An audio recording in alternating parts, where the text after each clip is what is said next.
Hello, everybody. It's 11 a.m. PST. It is 7 p.m. in the UK. I'm joined by Travis Taylor. Hello, Travis. And maybe David Amerland. He hasn't turned up yet. And you're here. So you're on the thread. I can see Tim Sweeney, and who can I see? Elena and Nazim and Layla and Mary and Stephen and Karen and Craig and Nikki and Sreen Atha. Apologies if I said your name wrong. There we go. So let's see if David turns up. Otherwise, it might be a shorter session today. I'm not sure what's going on. You can go and plus mention him. Okay. Let's look at mood, climate. We do this once in a while. Mood and climate on Google+. Before we get to that, let's talk about where it fits in to an overall model. There's a post that I put out, and it's on PYB's, on the blog, that talks about organizational analysis. When system changes happen, it's not inevitable what the experience is for an individual or for a group of individuals. That's a kind of shared internal thing. Somebody feels something, they go, oh, look, I love the change, or they go, oh, I don't like the change, or I don't care about the change. And when a group of those people then get together and they say things and they post things and they make comments, then a culture starts to form, not a culture, sorry, a climate starts to form around that particular change. It's the mood, what's going on, what's happening, what's there. Now, because culture's been around for a while. Now, if the climate is sustained for a period of time, it can affect culture. System changes affect this, but they're not inevitable, as in the system changes are because we're in the sea, but what we do with it isn't. And what's going on at the minute is that there's a heck of a lot of change to desktop in particular. We no longer have auto hashtagging. We can't click those hashtags in the upper right. They're not there in the upper right, which used to flip the cards. Ripples have gone. Can't share shared circles. That's always difficult for me. Share circles. Can't share circles. And the local thing on the side has gone. And then this week we don't have the little plus. I know people have the little plus and the hyperlink that was taken to your Google Plus profile, and that was on a new Chrome window. It was on YouTube, it was on, YouTube's over there for me, other places, right? So we don't have that anymore. We don't have the share box anymore. That share box, to some extent, was a unifying factor that allowed you anywhere to share content back into Google+. So let's look at this, communities. I love that. I like that little thing in communities, but they're changing stuff. Right? I like that you could bring up the share box and you could share directly to circles and anything actually gets the share box directly from that. You can't. And so communities are becoming more focused, potentially more isolated, maybe a word that you could use as Google go through this change process. If you look at your notifications, and we've had change on this as well, and you see there's a little Google+, there's a little community sign there, and then there's YouTube, and there's events. There's probably others as well. So there's differentiation happening within our notifications. Now, that's the setup, context. Read the blog post if you want to know more, ask me questions. I think a lot in terms of how system changes affect how we feel, what we do, what we can do, what we can't do, and therefore the shared culture, shared climate and things as well. The main thing, if you're around PYB at the moment, I'm going to be very Hitchhiker's Guide to the Galaxy about it. Don't panic. It's my best advice. Even relax.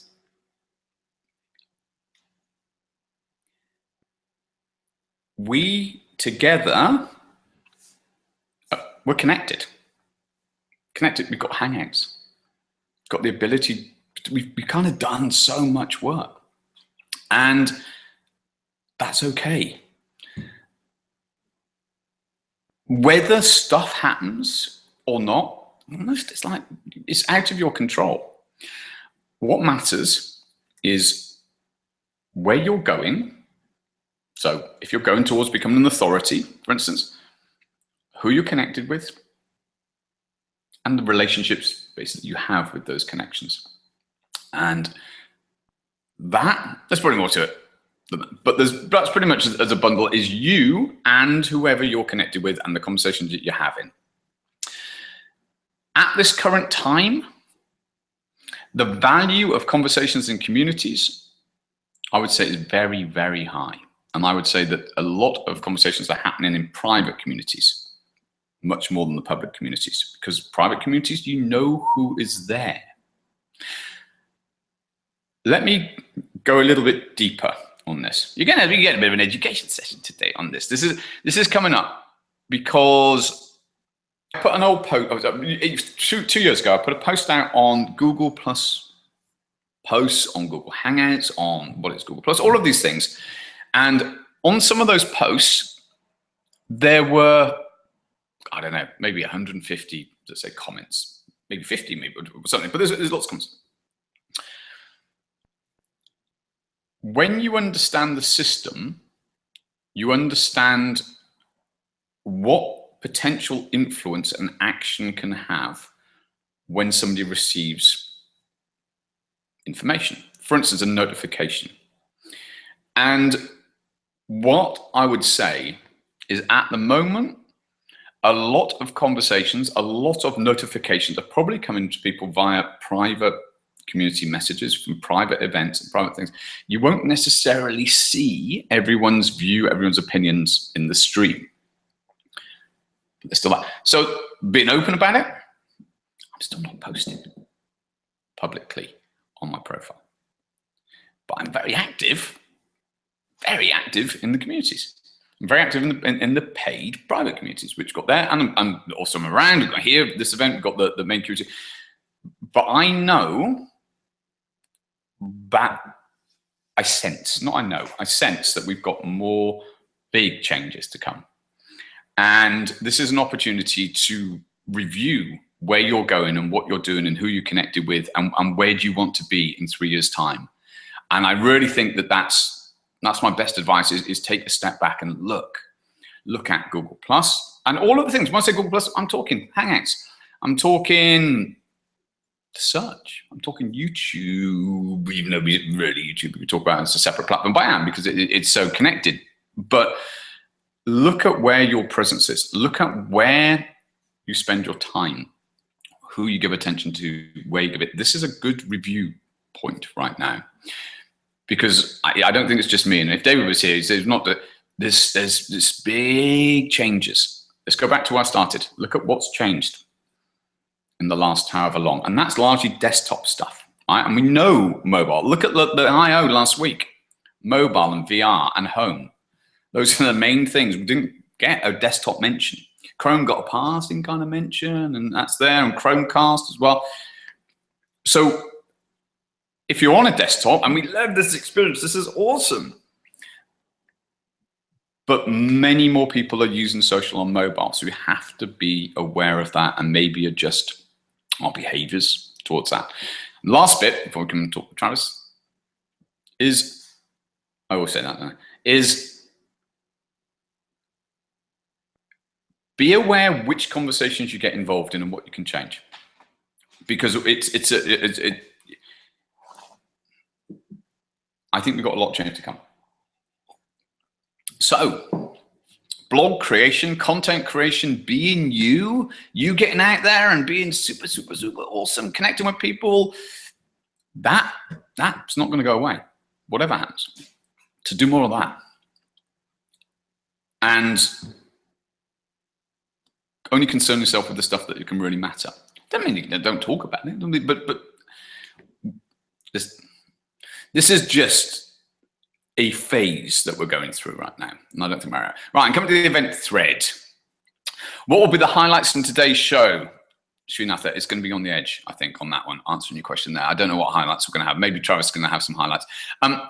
So David Bowie, let's talk about this, actually. Let's talk about this? I can see it. Ray helps. Yeah, that's a good quote. Hello, Laurie, and hello, Michelle. Do you know what, Google Plus second generation, Michelle? Do you know what? I don't know if we'd be on about a fourth by now, because I think it goes through cycles. So the changes, it's funny because David Bowie talks about ripples and he talks about the stream. He also talks from a different perspective about these things, but it's quite interesting to listen to the lyrics. That's why I put it in today. Travis. Let's go. Dave, if anyone wants to tell David Amerland off for getting the time wrong, then please do. I'll ping him again. I'll put it I don't know what happened to him. Maybe things, things are Oh, he's coming. He's coming. He says, give me a sec. Everybody, you're not getting me for the whole show. It's all right. David's going to save us. It's going to be fine. And Travis. It's not just you. I am here. I know I'm a little quiet. I know that. So, yeah, I got to say, there's so much going on out there in regards to everybody just pushing for mobile. What I'm finding to be interesting is that things are shifting so fast, and it's not just the technology, but it's also the individuals. The generations are getting older, and as one generation, starts to graduate more from college and move into the work field, you got a new generation coming up in school. And what I'm realizing is that not everybody wants to be on the same platform. The demographics are starting to split up, and because people don't want to be on the same network as their older brother or their parents or what have you. So when it comes to, the social networks, I think for us, Google's just a great place to, home base. But we've got to, in order to move forward and really get the attention of the consumers out there, you have to be able to play with all the different networks that are out there if you want to get and connect with more than just one group. Absolutely. And that's been, and then mobile. Everybody's pushing to make it easier with mobile. I tell you. Let me dive in, Travis, because I know Dave, because what you're saying is so spot on. Let's look at this, contextualize back to a comment that Ray Hiltz has just made about Hangouts, because obviously, and also I/O, we've got photos, we've got the new photo app, but let's pick up on Travis' point about mobile. Click in your Hangouts app. If you've got an Android, I assume on an iPhone as well, click into the Hangouts. Right, it's a little exercise for everybody. You can do this now. Laurie, who was I with? Laurie and somebody else in a Hangout the other day, and we did this.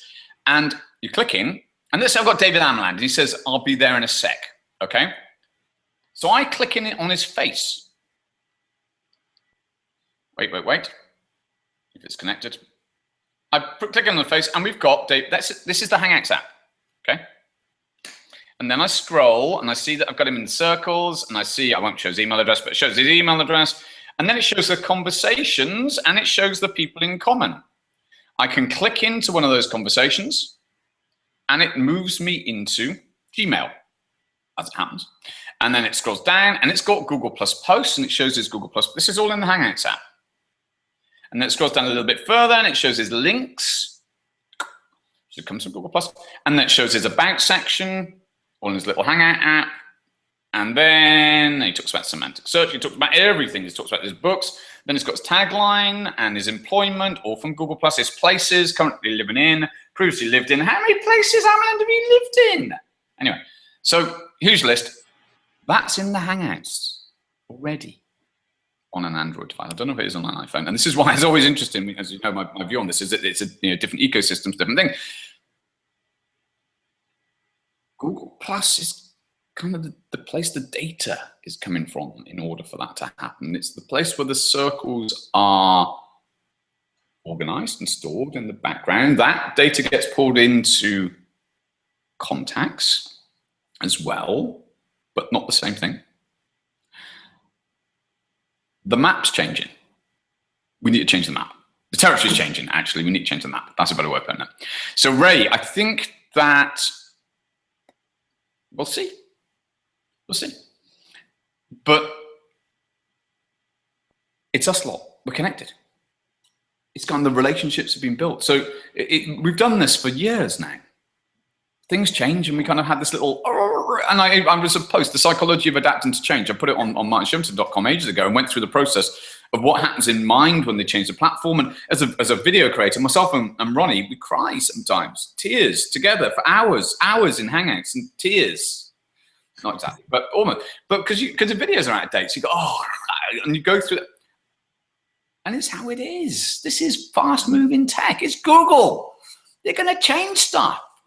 Yeah, and faster and faster as we move forward. Faster The more data they have access to know what works and what doesn't, the more things are going to change. And that's exactly what they said. And I'm just going to say to David Amerland, you come in. You can just type in that whilst we're in there. Well, let's speak. Since he's not here, let's talk about. He is. Look at this. He's come in. Late arrived. Not making a fuss or anything. I'm so sorry. It's been a manic day. I was late getting home from a meeting, and then I had a go-to meeting to go to, and that overran. So there you go. You're here. There Welcome. Go. Yeah. Nothing runs on time, whether offline or online. Everything seems to be behind today. It's Thursday. What can I say? I'm sorry. You're good. Otherwise, everyone. Perfect. Perfect. Right, Travis, did you want to finish your thought before we? Well, I was just going to say before David stepped in is I caught one of David's articles. I think you popped it up yesterday, David. The understanding the future of digital marketing, and I tell you, man, everything you got going on here and that you're speaking about here is spot on. Thank you. It really is. I mean. And I didn't go through it really heavily. I didn't watch all the videos, but one thing that I'm seeing with Google in general, and a lot of these, Facebook's pushing for it. A lot of the bigger ones, platforms are pushing for it. And it's all these individual things that are able to collect data and do different things. That I think after a few years, you meld them together, and you've got this incredibly perfect robotic system that is able to interact and take in data and analyze it and. That seems to be like where it's all heading. Yes, exactly. I mean, there are a lot of things happening, and if we, everything has to have a reason, otherwise it wouldn't happen. And the reason isn't always as simple as because it makes sense or because it makes money. It has to be deeper than that. And if we look at everything that's happened in a technological evolution, essentially what we do every time is what we've always done, but we use technology to augment it, make it easier, make it more profitable, and make it more ergonomic. So we use less and less energy in terms of what we want to achieve. So it becomes more frictionless.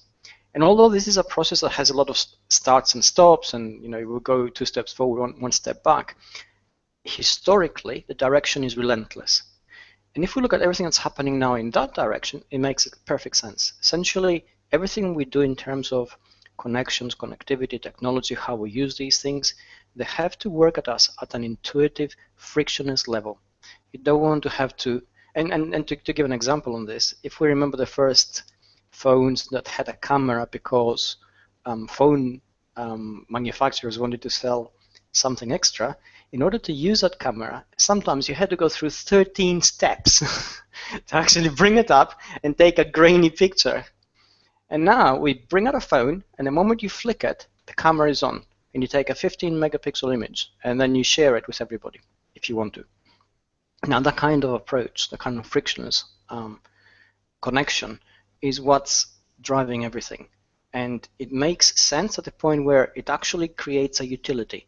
If it makes sense for you and me to use it, we will use it. And then whatever ethical conundrums come behind that usage, we will deal with them as we go along, because we don't stop at that point. The moment you want to get something done, you don't stop and think, is this going to seriously affect, data privacy across the world? Am I setting precedent here? Is there something which is going to happen in the back of this? You want to get things done quickly, and then you go ahead and later on think, are there wider implications and how we can fix them? Certainly everything that's happened in terms of the announcements at Google I/O are very much steps in that direction. Absolutely fantastic. I think the changes we see in G+ as well, which people, nobody likes change, and things are being taken away, or so it seems. Again, they are there to create more utility in a sense that G+ is essentially another app. It should be in the apps folder, if you like, or in the apps sort of a window, like everything else. So that's the direction we're seeing, and that's what we're actually experiencing. Happy birthday, Nina. Yes, yes. Happy birthday to her, indeed. Yeah. So I talked a lot about the emotional response, and everyone just kind of keep steady and focus on content creation. more than worrying about platform changes. That was the essential message. But said it's, big people, I'm talking now, we're around the PYB. If you're paying attention to this, you're either part of the public community probably or part of the academy or the consulting course. So it's a case of keep steady, keep going. And we've been here before, but I feel this time, because of collections, that we've got changes. I think we've got potentially more changes. So this is why I said to everybody, look, we are right in the middle of it. And we can see the changes with circles. Just look at that. You can't share circles. That's a big thing. Now, if you want a workaround, go to the blog post, go to PYB. I'll give a workaround of how to use Circular Scope, of how to do that. And in fact, you're going to get this in my newsletter this weekend as well, because it's important that you can still move the data about. But we touched on the emotional stuff. Let's take this out, David. Let's do our weird and wonderful. Let's take this out 3 to 5 years. And let's talk about Jarvis, because you and I have had this conversation off air. Where's this going? Well, essentially, if we think in terms of how we use social media today, it's, from the personal connectivity point of view, it's incredibly time intensive. And if you really want to do it right, you're going to spend so much time on it and so much effort that you won't be able to do anything else. And social media is a tool, really, in terms of connectivity, marketing, and everything else. And it's not a job. It will never make you money in terms of that. So we're heading towards a future where search as we know it is going to change. We're going to have intelligent search assistants doing the job for us and supplying answers, to which if we have any questions about or any uncertainty about, we'll be able to say, how did you arrive at this answer? And they'll be able to give us a detailed track of this, which we can verify personally. And social media will have social media bots, which again will be artificial intelligence driven. And to some extent, they'll mirror our own likes, dislikes, emotions. And we'll see how this is going to actually pan out. And they will be active across the social media sphere, dealing with other bots and doing what we want them to do. And what do we want to do in social media? I mean, on a practical level, we want to have some connections, some of which are friends, some of which are colleagues, and some of which are purely professional. We want to be kept informed, and we want to keep others informed of our presence. Now, all of these things, except for perhaps the absolutely personal connections, can be done by an intelligent assistant. I mean, they can be done by an assistant. The White House does it admirably well. Obama doesn't run the White House account. But, we feel he does because it represents his values and his views and everything else. So he has interns who do it. But we don't need interns. They're expensive and they're not as reliable as, a program which actually knows you and keeps on getting better as it keeps on knowing you. So that's the future where everything is heading. In order to achieve that, what do we need? We actually need data, connections, and connectivity that makes sense. And to get back to your point, Martin, in terms of why did circle sharing stop? Well, because circle sharing in whatever sort of extent we used it was a very sort of ambiguous kind of connection. Some people were trying to game it, some people were genuinely trying to be helpful, but at the end of the day, it was a very personal kind of criteria, which was ambivalent in terms of the value it actually delivered, because none of us were capable of making an absolute decision on every person in a circle, or vet every person in a circle, absolutely. So that was the kind of signal that Google didn't really need or understand very well, and they sort of got rid of it. As we've seen, they got rid of authorship in terms of how they use authorship to get signals, in terms of how they don't really use +1s very well, because although they track them, they admit it's a very ambiguous, weak signal, doesn't mean a lot. But if we go to collections, if I decide to follow a particular collection you have actually put in place, that is a very strong, very powerful signal of what I'm actually interested in. If I then decide to follow you because of the collection, that's even a stronger signal. If I reshare the collection, then these are signals that Google actually can understand, and these are the things that inform the software and hardware we'll be using in the future in terms of these intelligent agents.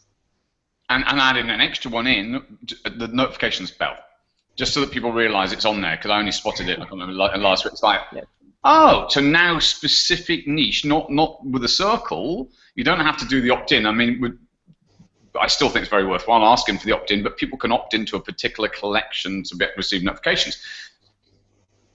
This is going the right direction, because it gives you more freedom, more choice. So Google are changing and taking away what This is what doesn't work. And I put up my newsletter last week was saying, when you add a lot of people in with circles, you add a whole circle, 500 people in, you may do that because they've been recommended. It's hard to recommend 500 people. So you end up with whatever content you end up in your stream, or you've got to filter.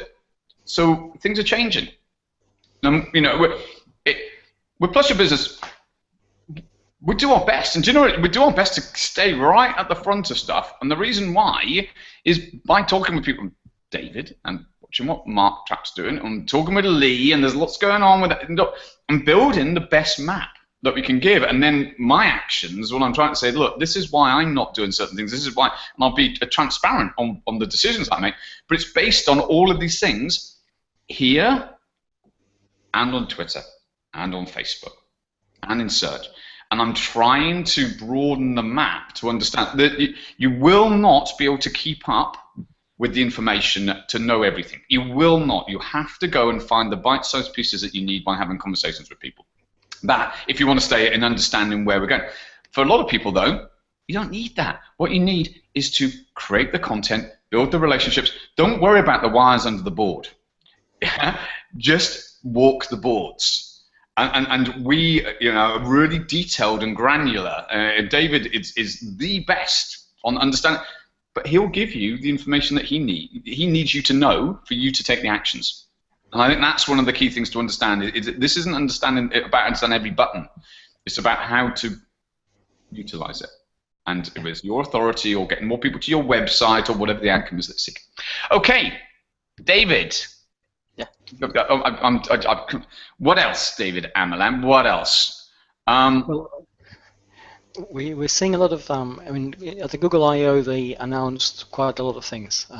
We've seen that with with Android M, for instance, we're going to have a lot more granular control over how we actually use and share data at a very detailed level. Now, this is great. A lot of people, cynics are saying that Google is reacting to this because of criticism in how data is being used.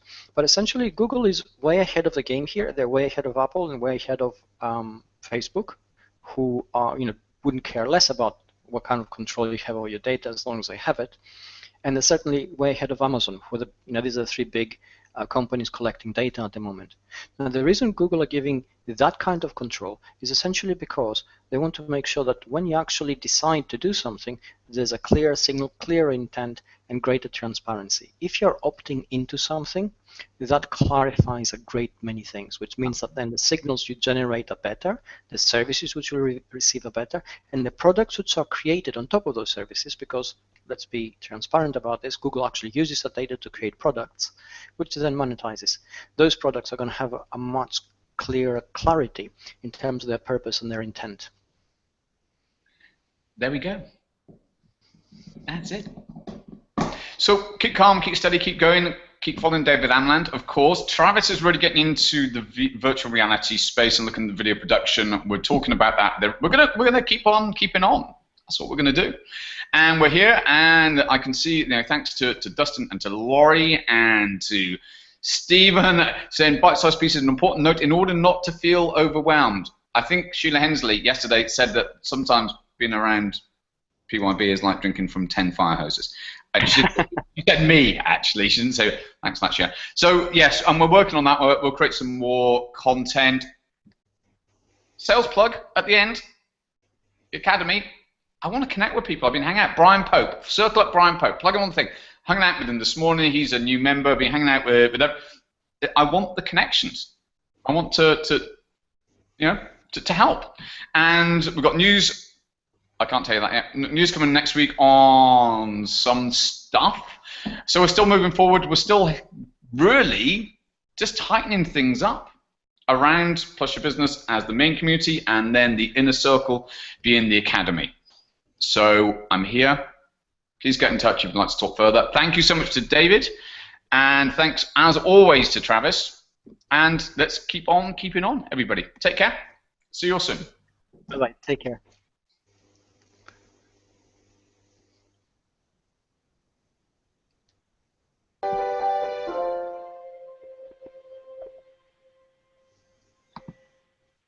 There you go. We're still at it.